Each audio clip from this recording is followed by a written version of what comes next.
The survey vessel Harmony floated silently at the edge of the Sol system. Its sleek silver hull reflected the distant sun as the ship's sensors pointed toward the blue-green third planet. Inside the observation deck, senior observer Tamine studied the holographic display with growing concern. His four-fingered hands moved quickly over the controls as data streams confirmed his suspicions. "Captain, I've verified the classification," he said, voice barely above a whisper. "It's a Class 12 death world." Captain Jaiwo left her command chair and walked to Tamine's station. Her tall, slender frame tensed as she examined the readings. "That can't be right," she said. "Check again." Nothing intelligent could evolve in such conditions. Science Officer Hanul joined them, her skin shifting to a pale blue color reflecting her excitement. "The data is correct, Captain. The gravity is nearly twice our homeworld's. The atmospheric pressure would collapse our lungs. The temperature variations alone would kill most Council species within hours. And yet..." Tamine enlarged one section of the display. "They've built cities. They've split the atom. They've even sent crewed vessels to their moon." Captain Jaiwa's inner eyelids blinked rapidly, a sign of deep distress among her people. How could creatures survive, let alone thrive, in such a hostile environment? "Evolution takes strange paths on death worlds," Hanul explained. "These humans must have developed extraordinary resilience. Their bodies likely contain dense muscle structures and reinforced skeletal systems." The bridge fell silent as the crew contemplated this discovery. A species born of hardship, shaped by the cruelest conditions the galaxy had to offer. "We must follow first contact protocols," Jaiwo finally declared. "Inform the Council. Prepare the diplomatic team." 3 days later, Ambassador Doyen stood before the assembled diplomatic corps in the Harmony's launch bay. As the most experienced xenodiplomat in the fleet, he had been awakened from stasis for this historic moment. "Remember your training," he told the nervous team. "These humans may appear frightening, but they are sentient beings. We represent the united peaceful species of the galaxy." The diplomatic shuttle descended through Earth's atmosphere, landing in an open area outside a major human settlement called Denver. Doyen had chosen this location carefully, high in the mountains, where the thinner air would be less taxing on the Council representatives. As the shuttle's doors opened, Doyen led his team out. They wore environmental suits to protect them from Earth's harsh conditions. Through their faceplates, they watched as vehicles approached from the human city. "They're coming," whispered cultural specialist Yerim. "Stay calm. Remember, their appearance may be alarming, but that's just their evolutionary adaptation." The human vehicle stopped a safe distance away. Several tall figures emerged and began walking toward the diplomatic team. Doyen felt his heart racing. These creatures moved with a predator's confidence, upright, direct, purposeful. Doyen had studied the transmissions intercepted from Earth. He knew these beings fought wars among themselves. They consumed animal flesh. Their entertainment often glorified physical conflict. But they also created beautiful art, cared for their young, and showed compassion to the weak. They were contradictions wrapped in flesh. The humans approached slowly. One moved ahead of the others, a male, Doyen presumed, based on their understanding of human biology. The human extended an arm forward, hand open, fingers spread. "They're displaying attack posture," gasped Security Officer Juno, reaching for his defensive shield. "It's showing its claws." Doyen hesitated. His briefing indicated this might be a greeting gesture, but seeing it in person. The direct approach, the exposed appendage with 5 grasping digits capable of enormous strength, triggered primitive fear responses in his brain. The human was speaking now, its mouth moving to reveal rows of teeth, including sharp canines clearly evolved for tearing flesh. "Ambassador, they're exhibiting dominance behaviors," warned Communications Officer Kihyun. "This matches their predatory profile." The human took another step forward, arms still extended. Behind him, more humans approached, some carrying objects Doyen couldn't identify. Panic surged through the ambassador. All his training told him to remain calm, but evolution's warning signals overrode his rational mind. These were apex predators moving toward his vulnerable team. Defensive measures. Doyen shouted into his communicator. They're displaying aggression patterns. In orbit, Tactical Officer Minji received the distress call. Following emergency protocols for diplomatic teams under threat, she activated the ship's defense system. The Harmony fired what was intended as a warning pulse, a burst of energy to strike near the humans, showing the ship's power without causing harm. But Minji had misjudged. Earth's atmosphere affected the weapon's trajectory. The energy beam struck the human city directly, vaporizing its center in a blinding flash of light. Hours later, as the Harmony fled Earth orbit under attack from primitive but determined human weapons, Captain Jaiwo called an emergency transmission to the Council. "We have encountered a predator species unlike any in known space," she reported. "They do not flee from danger, they pursue it. They do not submit when threatened, they retaliate. The humans are now aware of our existence, and they seek vengeance." The Council's response was immediate: Earth was to be contained at all costs. The DEATHWORLDERS must never reach the stars. Colonel Hyunjin adjusted her uniform jacket as she stood before the assembled leaders of the Earth Defense Coalition. 6 months had passed since the day that would forever be known as the Seoul Incident, when an alien energy beam had vaporized the heart of the South Korean capital, killing millions in an instant. The underground bunker in the Rocky Mountains hummed with tension. Military commanders from every major nation sat shoulder to shoulder, their former rivalries set aside in the face of an existential threat from beyond the stars. "Ladies and gentlemen," Hyunjin began, her voice steady despite the weight of responsibility. "I have good news to report." She pressed a button on her tablet, and the wall screen behind her lit up with technical diagrams. The twisted metal fragments recovered from the alien vessel that had crashed during Earth's counterattack had finally yielded their secrets. "As you can see, we've successfully reverse-engineered the propulsion system from the debris. Project Phoenix can now proceed to Phase 2. A murmur of approval rippled through the room. General Sun Woo, the grizzled veteran who led the coalition's military arm, leaned forward in his chair. "And weapons development?" he asked, his deep voice carrying across the room. Engineer Jae-hyun rose from his seat at the side of the room. His eyes were rimmed with dark circles, evidence of the countless sleepless nights he and his team had endured.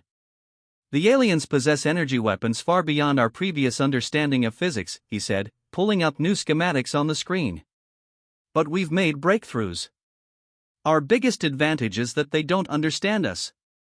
From what we've gathered, these aliens evolved on worlds with minimal environmental pressure. They have technology, but we have tenacity." He displayed footage from recovered alien data stores. Slender, fragile-looking beings moving with careful precision through environments that seemed designed to eliminate any physical risk. "They've never known hardship the way Earth species have," Jae-hyun continued.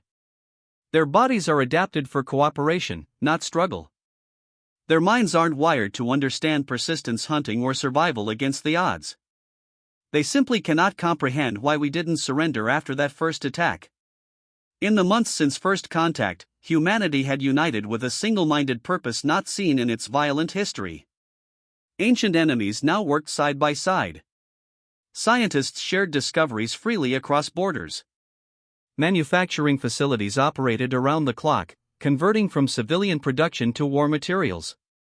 Deep beneath the Siberian permafrost, engineers tested prototype engines that bent space in ways once thought impossible. In hardened bunkers below the Sahara, physicists calibrated weapons drawn from the aliens' own designs. And in orbit around Mars, hidden from alien sensors by the red planet's bulk, Captain Do-hyun stood on the bridge of humanity's first interstellar vessel. The ESS Vengeance had been cobbled together from salvaged alien technology and human ingenuity. It wasn't pretty, its hull a patchwork of materials, but it was lethal. "Status report," Do-hyun ordered, his eyes fixed on the tactical display. Lieutenant Yoonji, his tactical officer, looked up from her console. "Target confirmed, Captain. The alien outpost is still unaware of our presence. The small monitoring station orbited Jupiter's moon Europa. According to the fragmentary data recovered from the crash site, it served as a listening post, tracking human communications and military movements. Only 3 alien personnel maintained it, the council evidently believing that humans posed no interstellar threat. "All teams in position," reported Commander Minsu from the assault craft bay. His voice was calm despite the historic significance of the moment. Humans were about to attack an alien installation for the first time. Do-Hyun took a deep breath. "Begin Operation First Strike." The Vengeance released 4 small craft that accelerated silently toward the alien outpost. Each carried 5 human soldiers in specialized combat suits. While primitive compared to alien technology, these suits incorporated enough stolen tech to function in space and breach alien hulls. "No alarm signals detected," Yoonji announced. "They still don't know we're here." The assault took just 17 minutes. The alien station's defenses were minimal, designed to warn of approaching objects, not repel attackers. The aliens inside surrendered almost immediately when faced with armed humans in their command center. 6 hours later, Captain Do-Hyun stood in the captured station surrounded by human technicians downloading alien databases. 3 alien prisoners huddled in a makeshift holding cell, their large eyes wide with fear.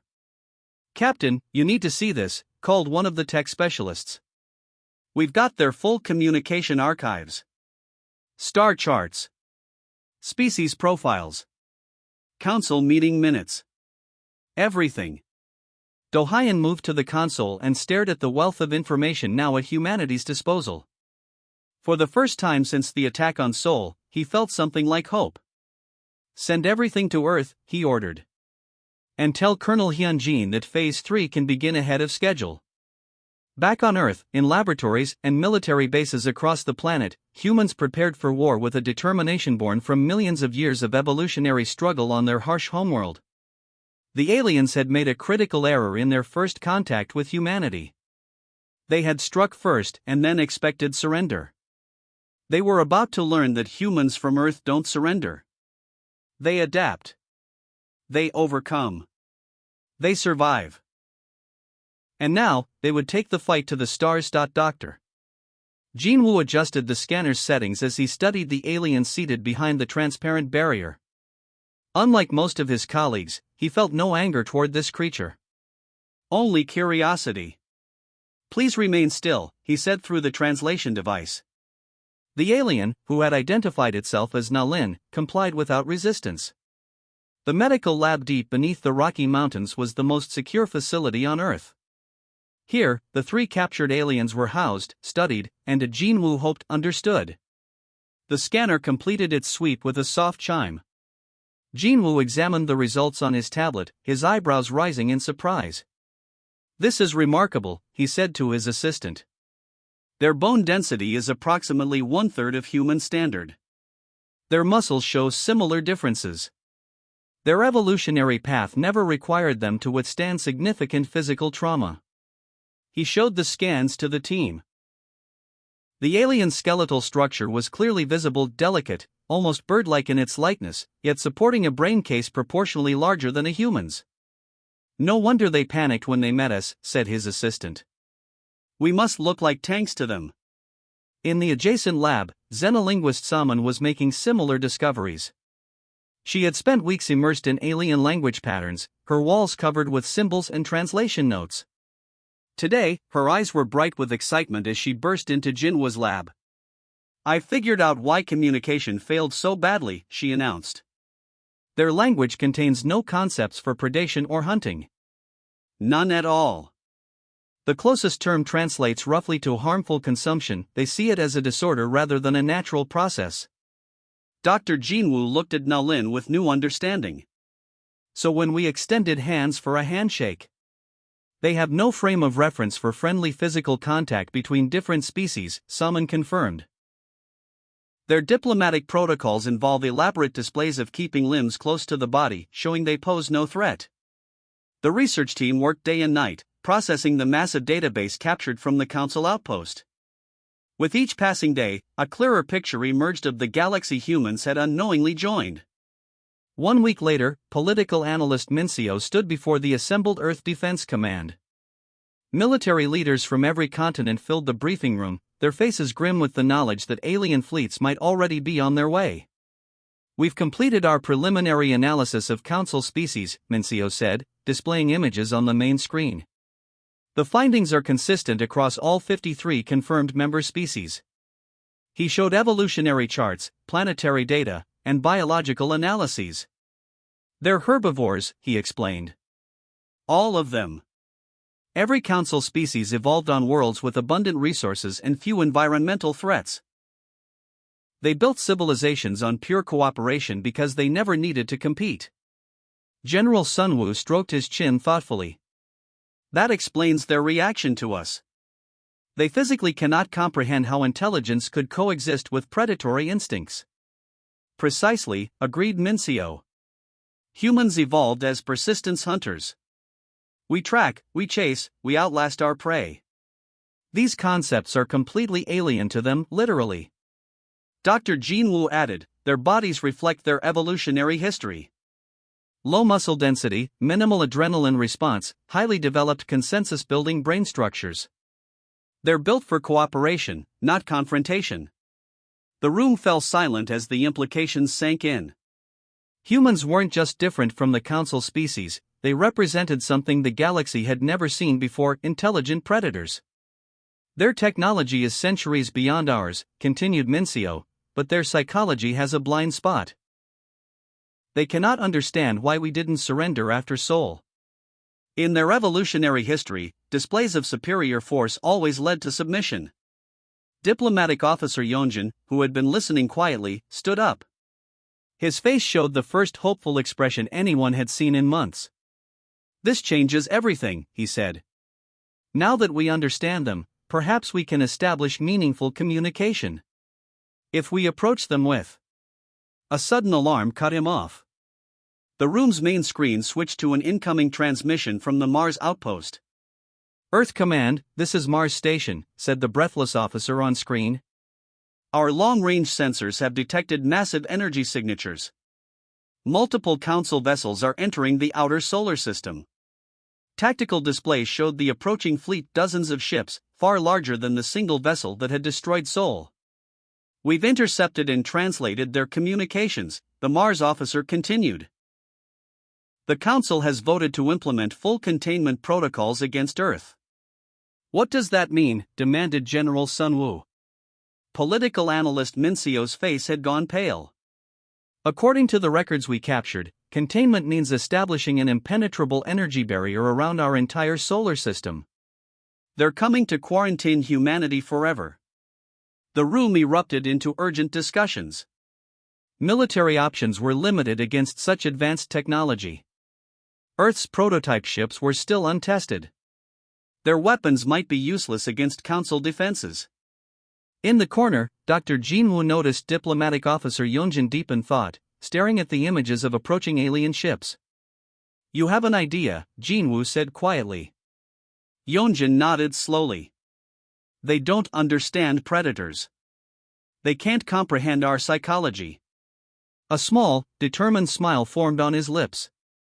So let's show them exactly what they fear most. He turned to the room full of military commanders and raised his voice. I know how we can fight them. But we won't use weapons. We'll use their fear. General Sunwoo stopped mid-sentence and looked at the young diplomat. Explain. They're terrified of us, said Yeonjun. Let's give them something truly terrifying to consider. Commander Ji-hun checked his gear one last time in the dim light of the preparation bay.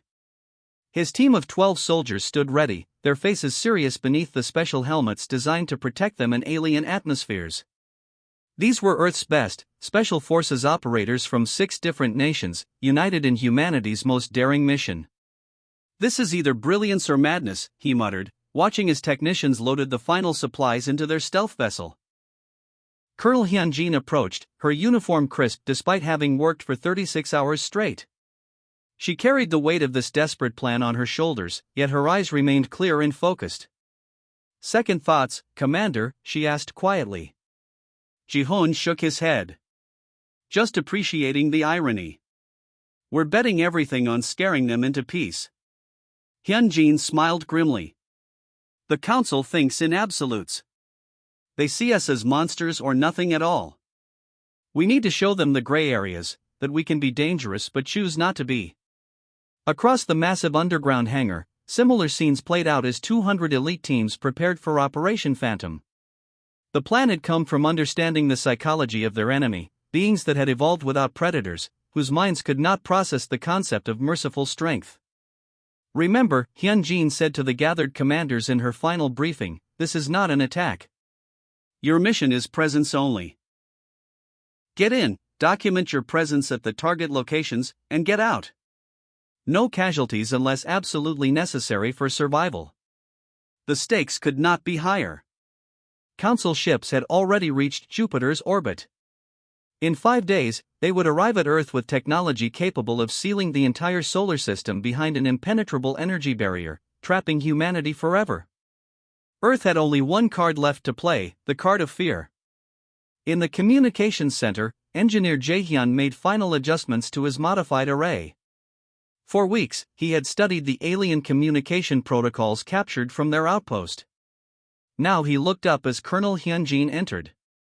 "It's ready," he said, gesturing to the enormous circular device that dominated the center of the room. "It will override every council frequency simultaneously. One message, impossible to block." "And they won't be able to trace it back to us?" Hyun-jin asked. Jae-hyun smiled with tired pride. "The signal will appear to come from within their own network. By the time they realize what happened, our teams will be in position." Throughout that night, 200 stealth vessels departed Earth under cover of darkness. Using the technology reverse-engineered from alien craft, they slipped past the approaching Council fleet. Their destinations: 27 key worlds across Council space, seats of government, cultural centers, and major population hubs. Each team carried specialized equipment that would allow them to move undetected among alien populations. Their orders were simple but precise: reach designated landmarks, document their presence, and prepare for the signal. On the 5th day, as the Council Armada entered Earth orbit and began preparing their quarantine technology, humans executed their plan. Commander Ji-hoon's team reached their final position on Valera, one of the oldest Council worlds. They stood in the Grand Plaza before the Council's Hall of Unity, a towering crystal structure that had symbolized peace among alien species for thousands of years. In position, Ji-hoon reported through his secure communicator. Similar reports came in from teams across Council space. In Earth's command center, Colonel Hyun-jin nodded to Engineer Jae-hyun. "Send the message." The transmission began, broadcasting across all Council frequencies simultaneously, in their own language. "Attention, Council species. This is Colonel Hyun-jin of Earth. Our representatives are currently on 27 of your core worlds. We could have attacked. We chose not to. You struck first. We seek peace, but we will defend ourselves. Recognize our right to exist or consider all your worlds valid targets." As the message played, human teams activated their cameras. The broadcast included live feeds showing human soldiers standing beside famous Council landmarks, proof of their claims. On Valera, Commander Ji-hoon faced the camera, the majestic Hall of Unity visible behind him. In orbit above Earth, the Council fleet received the transmission. Captain Ravi of the flagship Justice watched in horror as the images appeared on his command screen. His four-fingered hands trembled at the sight of humans, the predator species, standing on sacred Council grounds. "Impossible," he whispered. "They can't have reached our worlds. They're primitives." But the evidence was undeniable. Somehow, these dangerous creatures had slipped past all defenses. They stood in government plazas, in cultural centers, even in front of schools and hospitals. The message was clear: nowhere was safe from them. Across Council space, panic spread like wildfire. Species that had never known true fear suddenly faced their worst nightmare: apex predators who could think, plan, and strike anywhere. Emergency alarms sounded on hundreds of worlds. Parents gathered their young. Leaders fled to secure locations. The Council's Supreme Assembly convened an emergency session. The chamber, usually a model of order and harmony, descended into chaos. "How did they breach our defenses?" demanded one representative. "They could be anywhere," cried another. Elder Lauren, the council's most respected voice of reason, raised her hands for silence. They could have attacked, she said quietly. But they didn't. Think about what that means. The room grew still as her words sank in. These humans, these predators, possessed restraint. They had proven they could reach any council world, yet they had chosen to demonstrate rather than destroy. Back on Earth, Colonel Hyunjin watched the confusion spreading through the council fleet. Ships that had been positioning for the quarantine now held their positions, clearly awaiting new orders. "It's working," she said softly. "They're actually considering our message." For the first time since the destruction of Sol, hope flickered in the hearts of Earth's defenders. The species that had never evolved to handle predators now faced the ultimate predator, one that could think, plan, and choose mercy over violence. Junior diplomat Young-ho stood nervously before the emergency council. The Grand Chamber, with its soaring crystal ceiling and circular arrangement of seats, had never felt so tense. Representatives from all 53 council species fixed their large eyes on him, some with suspicion, others with desperate hope. All his life, Young-ho had been considered strange. While his peers studied cooperation theory and harmony protocols, he had been drawn to the forbidden knowledge of predator species. His collection of Earth broadcasts had earned him official reprimands. His theories about predator psychology had nearly cost him his diplomatic career. Now, that same knowledge made him invaluable. "Respected elders," he began, his voice steady despite his racing hearts. "I've studied Earth's historical records for many cycles. These humans, yes, they evolved as persistence predators, but their civilizations are built on cooperation. Their literature is filled with themes of compassion and self-sacrifice." He displayed images of human hospitals, aid workers in disaster zones, firefighters rushing into burning buildings. They protect their weak. They value their young. They create art that celebrates life. He paused, letting his next words sink in. "Just as we do." The council chamber hummed with uneasy murmurs. For a week since the humans' shocking demonstration of their reach, the council had been paralyzed with indecision. The containment fleet remained in Earth's orbit, neither advancing nor retreating. Elder Miju, the oldest member of the council, raised a frail hand. "You suggest we can trust creatures who hunt? Who kill to eat?" "I suggest we can understand them," Young-ho replied carefully. "Their message was clear, they could have attacked our worlds, but they chose restraint. That's not the behavior of mindless predators." 3 days later, after heated debate, the council made its decision. Under Young-ho's guidance, a historic meeting was arranged.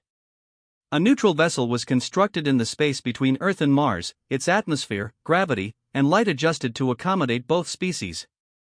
Colonel Hyunjin led the human delegation. She had traded her military uniform for formal diplomatic attire, though the council representatives still eyed her with visible unease. Humans were taller, denser, stronger than any council species. Their very movements seemed aggressive to beings evolved for gentleness. "We understand your fear," Hyunjin told the assembled aliens, her words translated by the devices Young-ho had helped design. "But we ask you to understand our determination. We didn't choose our world or our evolution, just as you didn't choose yours." She displayed images of Earth, its raging storms, dangerous predators, extreme temperatures, and crushing gravity.